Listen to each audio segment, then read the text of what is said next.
जय जगन्नाथ। आज आम चतुर्थ पंचम पिलांकर जो एक अंक विशिष्ट संख्या पाखु आरंभ कर 10 अंक विशिष्ट संख्या पर्यंत क्षुद्रतम एवं बृहत्तम तत्सहित मोट केतोटी संख्या अच्छी से विषय आज जानिबा, जहाँकि सारा जीवन पर्यंत मन रही केबे भी भूलिबानी।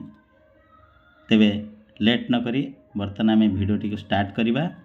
तो ये जो समस्या पिला मानकर रहुछि बेसिकली जे संख्या मानक जानी पारुना केते अंक विशिष्ट संख्या केतोटी अच्छी, क्षुद्रतम केते, बृहत्तम केते, सेटा तांकर क्लियर हो जिवो। चलंतु स्टार्ट करवा। प्रथमे आम संख्या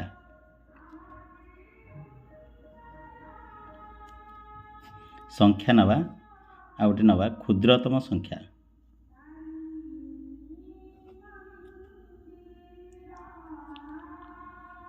क्षुद्रतम संख्या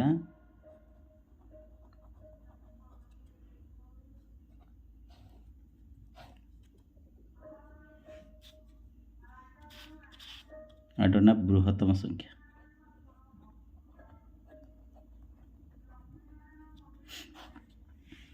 ताले बर्तमान आम गोटे चिंता करवा एक अंक विशिष्ट संख्या।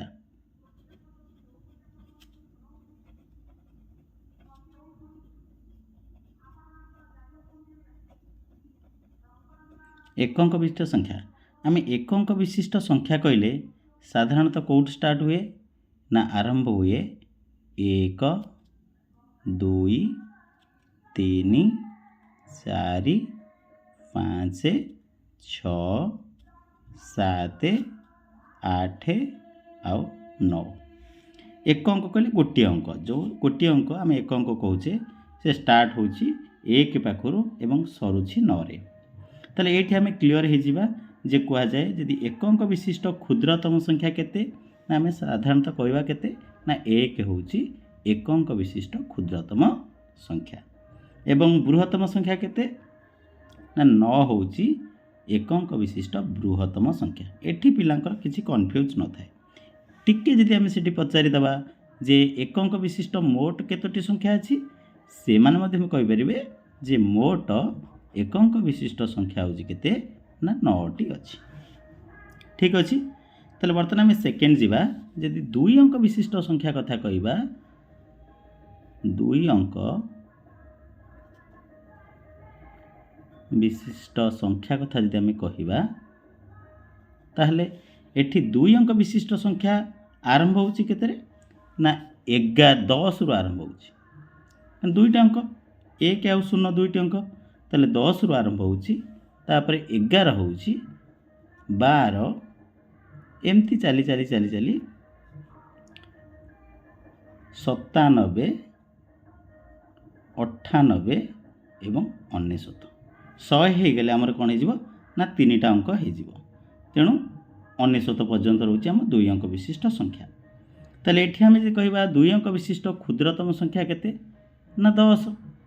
2 अंक विशिष्ट संख्या क्षुद्रतम संख्या होची 10 एवं 2 अंक विशिष्ट बृहत्तम संख्या केते ना 99। एठी किंतु जदि पचरा जीवो जे मोट केतोटी 2 अंक विशिष्ट संख्या अछि, पिला एठी कन्फ्यूज हो जाती, कहती 99टी अछि, भूल कहते।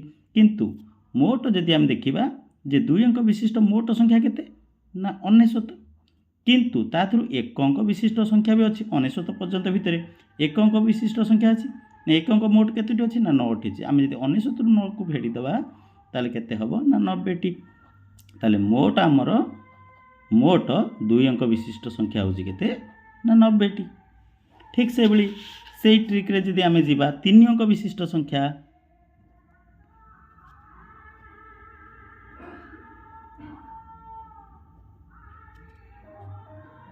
3 अंक विशिष्ट संख्या जदि बा ताले 3टा अंक स्टार्ट होची केते रे ना 100 रु आरंभ होची। 3टा अंक 1 रे 2टा 0, 3टा अंक स्टार्ट होची 100, तापरे 101, तापरे 102 एमिति 103 104 105 106 एमिति जाई जाई आमे जाउचे 997 998 999।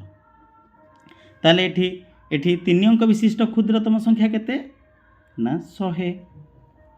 ବୃହତ୍ତମ ସଂଖ୍ୟା କେତେ ନା 999। ଆଉ ମୋଟ 3 ଅଙ୍କ ବିଶିଷ୍ଟ ସଂଖ୍ୟା କେତେଟା ଅଛି ନା ଯେହେତୁ ମୋଟ 3 ଅଙ୍କ ବିଶିଷ୍ଟ ସଂଖ୍ୟା ଅଛି 999, ତା ଦେହରୁ କେତେ ଫେଡ଼ା ହେଇଯିବ ନା 99ଟି ଫେଡ଼ା ହେଇଯିବ, କାହିଁକିନା 2 ଅଙ୍କ ବିଶିଷ୍ଟ ସଂଖ୍ୟା ମୋଟ ହେଉଛି 99 ପର୍ଯ୍ୟନ୍ତ ଅଛି। 1 ଅଙ୍କରୁ 2 ଅଙ୍କ ପର୍ଯ୍ୟନ୍ତ ଯେଉଁ ମୋଟ ସଂଖ୍ୟା 99ଟା ଅଛି, 99ଟା ଆମେ ଫେଡ଼ି ଦେଲା ପରେ ଆଉ ପାଉଛେ କେତେ ନା 900ଟି। ତାହେଲେ ମୋଟ 3 ଅଙ୍କ ବିଶିଷ୍ଟ ସଂଖ୍ୟା ମୋଟ ହେଉଛି କେତେ ନା 900ଟି।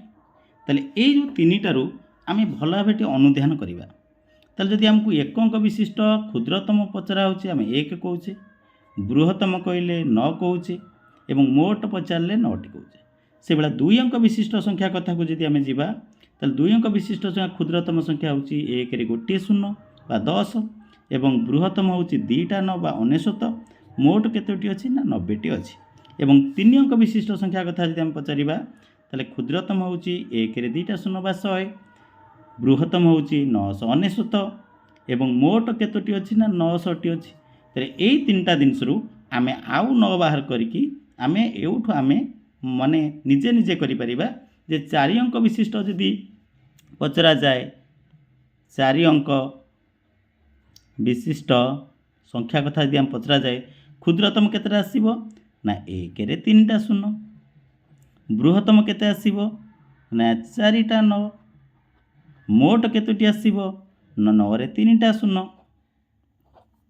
ତାହେଲେ ଏଇଟା ହେଇଗଲା ଆମର କ'ଣ ନା 4 ଅଙ୍କ ବିଶିଷ୍ଟ ସଂଖ୍ୟା, କ୍ଷୁଦ୍ରତମ, ବୃହତ୍ତମ ଏବଂ ମୋଟ। କ୍ଷୁଦ୍ରତମ, ବୃହତ୍ତମ ଏବଂ ମୋଟ।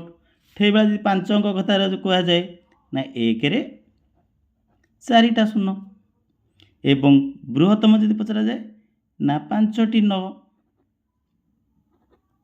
ଏବଂ ମୋଟ କେତୋଟି ସଂଖ୍ୟା 5 ଅଙ୍କ ବିଶିଷ୍ଟ ମୋଟ କେତୋଟି ସଂଖ୍ୟା ଅଛି ନା 9ରେ 4ଟା 0। ଏମିତି ଭାବରେ ଆମେ ଯଦି 10 ଅଙ୍କ ପର୍ଯ୍ୟନ୍ତ ମନେ ରଖିବା ତାହେଲେ ଆରାମସେ ଆମର ମନେ ରହିଯିବ। ଏଥିରେ କୌଣସି ବି ଜିନିଷ ଆମେ ଭୁଲି ପାରିବା ନା। ଚତୁର୍ଥ ପଞ୍ଚମ ପିଲାଙ୍କର ଏଗୁଡ଼ା ବହୁତ ଇମ୍ପୋର୍ଟାଣ୍ଟ।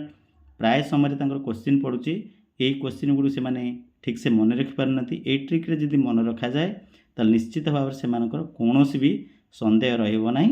ତେଣୁ ଦୟାକରି ଏଇଟା ଗୋଟେ ଭଲସେ ମନେ ରଖିବେ ଏବଂ ଏଇଟା ମନେ ରଖିବା ଦ୍ୱାରା ଅନେକ ସମୟରେ ବହୁତ ସାହାଯ୍ୟ କରିବ। Thank you. जय जगन्नाथ। पुणी देखा नेक्स्ट वीडियो रे।